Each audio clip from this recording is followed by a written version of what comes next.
मैं जो पढ़ा रहा हूं पढ़ लीजिए। रब्बना ग़फ़िरली वलिवालिदैया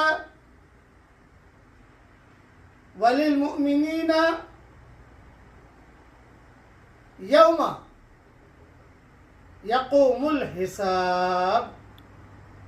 रिवायतों में है कि जो एक मर्तबा इसे पढ़ ले तो दुनिया में उस वक्त में जितने मुसलमान मर्द और औरतें होंगी उन सब के बराबर अल्लाह उनके अकाउंट में नेकियां दाखिल करेगा। इसका इमेजेस बना के भी मैं भेज रहा हूँ और हवाला भी उसी पे लिख रहा हूँ।